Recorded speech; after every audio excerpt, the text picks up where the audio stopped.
Hey, Slash, I do Buckaroos. How the heck are you? So I had an idea for a cocktail, and I've got two slightly different versions of it. One served in a coupe, where I'm using the same whiskey for both cocktails.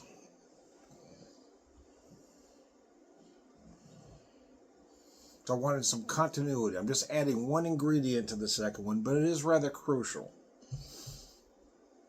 This is a Hard Truth Barrel Finish Sweet Mash Rye 2024 blend. I bought this a while back. So one of the reasons I picked this one up, it says it was dumped on 5/24 of 24. Well, that date is significant for me, and I won't go into why. But it is at 116.8 proof. So I picked it up. Well, about a year after it was dumped, if you will. Anyway, sweet mash rye finished in cognac, Sauterne, and PX sherry and PX Pedro Jimenez. If you're not sure what the PX means, PX brandy cask. So anyway, slancha.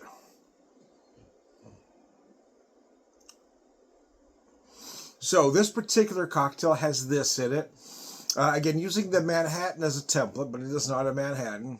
Some could say I'm using the Old Fashioned as a template, but I think it's closer to a Manhattan than it is an Old Fashioned because I'm not using a simple or any extra sugar. What I've got in here though is this whiskey. I've got some Grand Marnier, some Peychaud's bitters, but I did do something different with the cherry. Let me see if I can put this back without spilling my drink. Is about a week ago or so, my wife and I were in Kansas City, and they had the city market. They have kind of there was I think it's listed as a Mediterranean market, but it's basically kind of just like an open, like an old school market. There's just stuff everywhere, right? A lot of bulk stuff. So I grabbed a fair amount of some sour cherries because I wanted to make a simple syrup out of them, and I did. But I also took some of them, and I soaked them in the Grand Marnier. And those cherries just, they just sucked it all up. So that's what I have in here. In lieu of your typical dark brandy cherry, I've got two sour cherries in here that had soaked for about a week now in some Grand Marnier. So to recap, I've got that whiskey, Grand Marnier, Peychaud's bitters, and then a couple sour cherries that had been soaking in some Grand Marnier.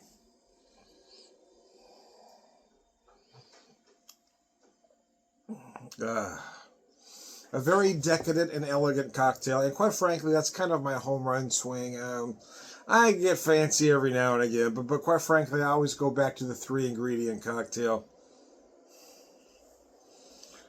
The Manhattan, the Old Fashioned, there are reasons why those two cocktails are classics, because almost every cocktail uh, comes from there, using a Manhattan as a template.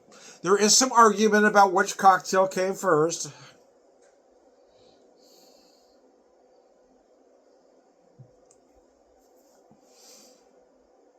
The information that's available, I would tend to believe the Manhattan came first. But again, there are some timeline discrepancies. And the main reason I would think that, or I say that after looking at, various arguments for each, is that I think they were most likely to have added the liquor, right? I think it would have been more likely to have the whiskey, the vermouth, and the bitters instead of the whiskey, the sugar. I don't think uh, most bartenders of the time would have immediately gone to adding sugar as opposed to adding another liquor that was readily available. But I don't know. It's not exactly sound logic, but that's the logic I'm using.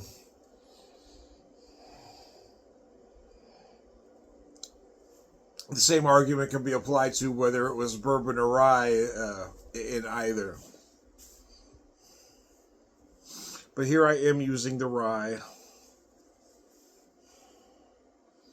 Although I don't think I wouldn't object to a bourbon. because I have used bourbon to make Manhattans and cocktails of this nature. My only caveat would be I think you're better off using a traditional bourbon that uses rye as a secondary or a high rye bourbon. I think wheated bourbons are a little sweeter, so I'm not a fan of those in an old fashioned or a Manhattan because I think the cocktail's too sweet.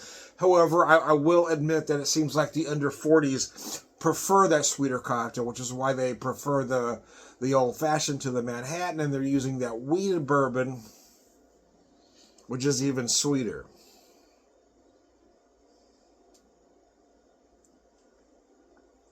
But then I got a cocktail like this, where I'm using a whiskey Grand Marnier. I mean, this is a big cocktail, and the only sweetener in here is the Grand Marnier. All right, I'm not adding anything else. So this is a cocktail for. I don't want to use the word connoisseurs because I'm definitely not that. But it is a cocktail for people that appreciate the ingredients, appreciate the whiskey, because this is definitely a spirit forward or whiskey forward cocktail.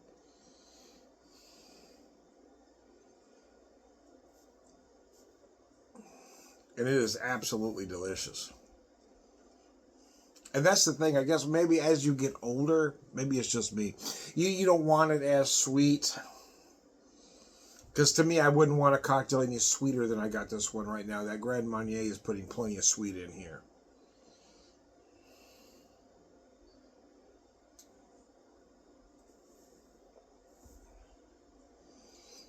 Using this glass my wife got at a thrift store. I think she got it last year when we were in Columbus, Ohio, but I don't remember now. But it's kind of neat. It's a tad smaller than your standard coupe, but I kind of like it because it gets you where your standard coupe you end up with about this much extra room if you're measuring correctly, which I typically add a little extra. But this one can put you right close to the top. But unfortunately for me, it kind of leads to spilling. But I don't know if you can see that etching on there, but I do love that etching on this particular glass.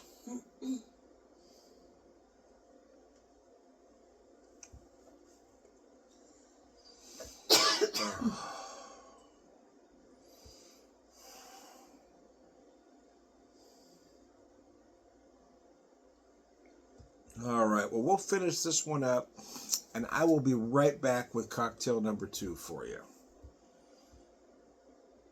Again, the ingredients are exactly the same. I just added one more one more something special in there, and I'll be right back.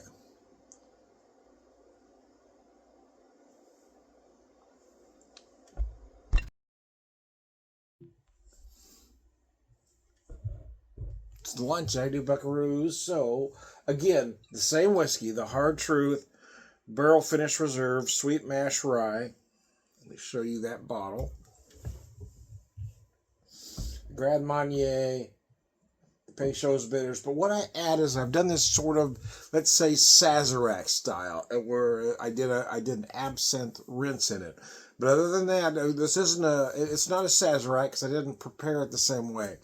I'm using the same sour cherry garnish.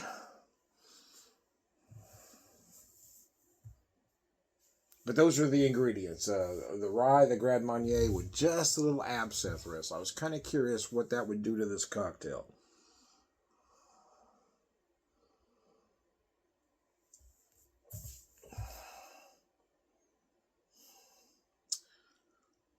Man, that is nice. The funny thing is, here's the thing. I'm not a fan of licorice. I am not. That black licorice. But I do love fennel. I love anise. I use a lot of tarragon in my cooking as well. And with this preparation, I'm really enjoying the absinthe. Now, do I appreciate absinthe on its own? No, I'm not quite there in all honesty. But I do like how it helps balance that extra herbal note. Really helps balance that sweetness. Try to adjust my camera slightly there.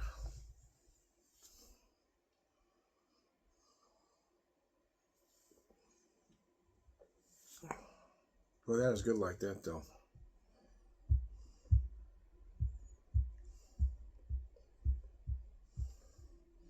Just gives you that little bit of extra something. Again, those herbal notes kind of balance the sweetness of the Grand Marnier out.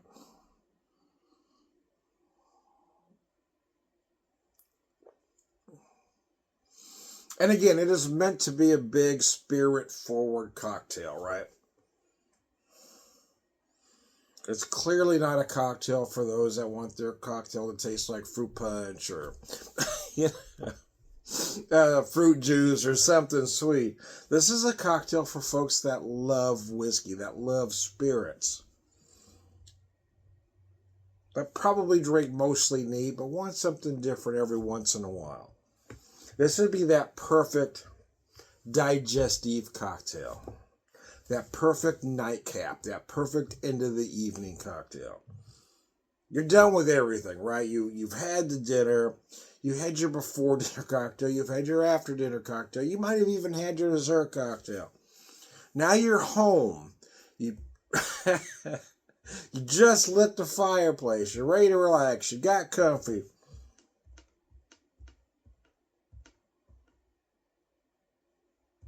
You make this cocktail before you sit down in your nice easy chair in front of that fire. That's what this cocktail is. This is the one that ends it all.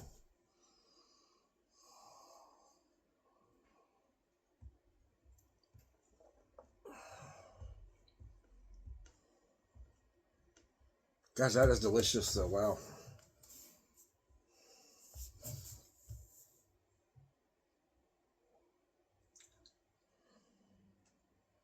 Now, as simple as this cocktail is, I find it hard to believe that somebody hasn't done this before. So I don't know. This may very well be an existing recipe, right? Because I mean, it is insanely simple. I mean, you got the whiskey, the Grand Marnier, the bitters, and an absinthe ritz. I mean, it's a 3 ingredient cocktail plus. That's it. I don't know if I'm going to call the rinse an extra. Okay, if you're being technical, there are 4 things going on here plus the garnish. But nevertheless, I mean, it is one of those, it is just a crazy, easy, simple cocktail. But again, it is all about balance, right?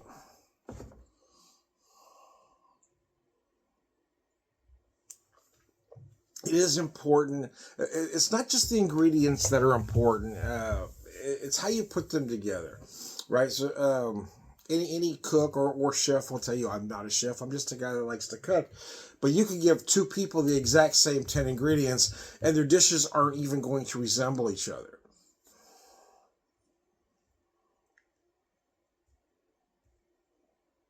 Because it's all in how you put those ingredients together. And a lot of folks don't think that it matters with a cocktail, but it does. Even if you're talking about just the 3, maybe 4 ingredients, it matters how you assemble that drink.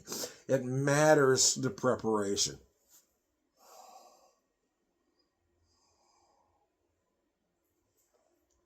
And I understand why busy cocktail lounges batch cocktails. I get it. I understand it completely. But there is something to be said for a special handmade cocktail. And for me, I'm willing to wait, right? I mean, if there's 2 cocktail bars, one right here, one I can get in quicker and have a batch cocktail, one I'm going to have to wait 10, 15 minutes for my drink and have it handmade and special, I'm going to wait.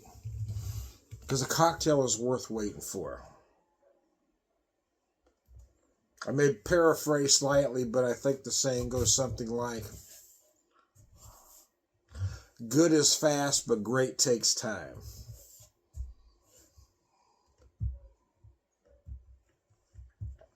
And I know when I'm making cocktails, the longer I've been able to do it now, I have gotten faster, but I'm never going to be fast. That is not really my MO anyway.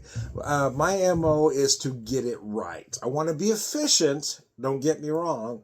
I don't want to waste time, but I want to get it right. That's why great takes time. You just don't have all your ingredients. You chuck it in a bowl, swirl it around. Here, I got a batch cocktail to pour.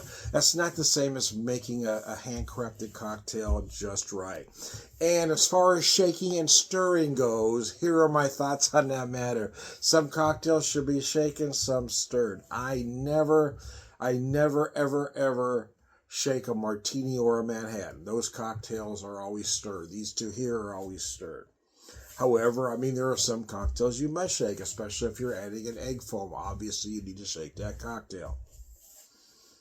There's a lot of specialty dessert cocktails. You're not going to ruin anything by shaking them nicely.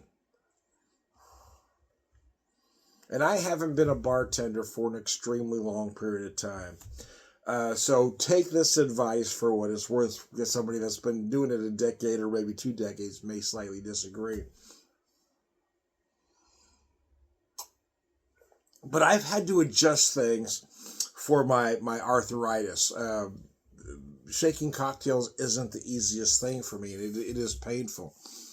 So I've learned techniques. Some say do the dry shake first, some wet shake. It kind of goes back and forth, and it kind of depends on the bartender. I did take a cocktail class where one of the guys preferred it one way, one the other. They said at the end they were all pretty much the same. So it's all about preference. But for me, I have to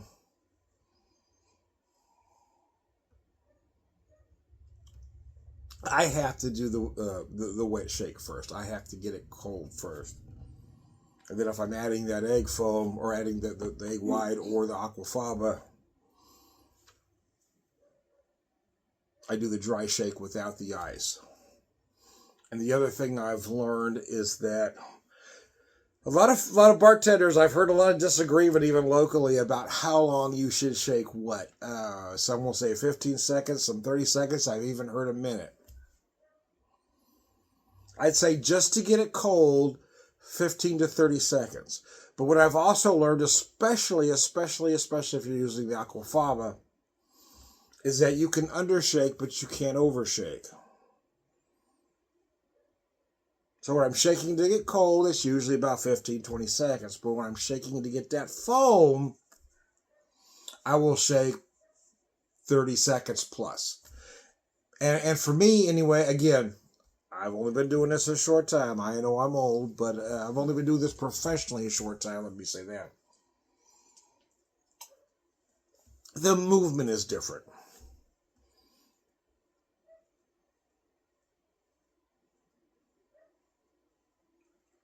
When you're getting it cold, you want to shake it to get it cold. But when you're trying to get that foam, you want it to go back and forth. You want that big momentum. And that's how I've gotten the best results as far as a nice foam that doesn't dissipate quickly, is about 30 to 40 seconds. And not necessarily a slow motion, but not necessarily as fast as I'm trying to get it cold. I'm trying to really get some movement, get it back and forth, get it shaking around.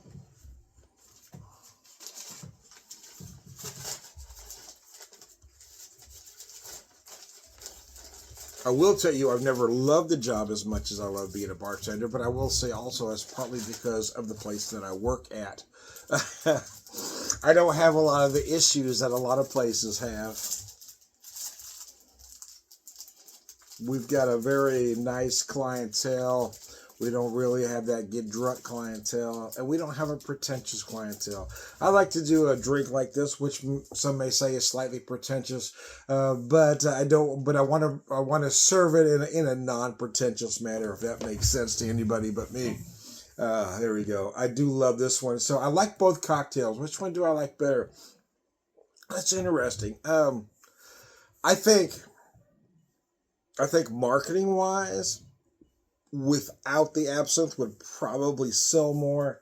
But I also think the cocktail, if we're doing commercially, I do think the cocktail with the absinthe, that not quite Sazerac style, I think it is more likely to find that cult following, right? To find those folks that are going to come to you just because you're the one place that does that. So anyway, there you go. I am Tom the Whiskey Whisperer, Whiskey Evangelist, prolific whiskey drinker, purveyor wisdom all around. Good guy, sláinte.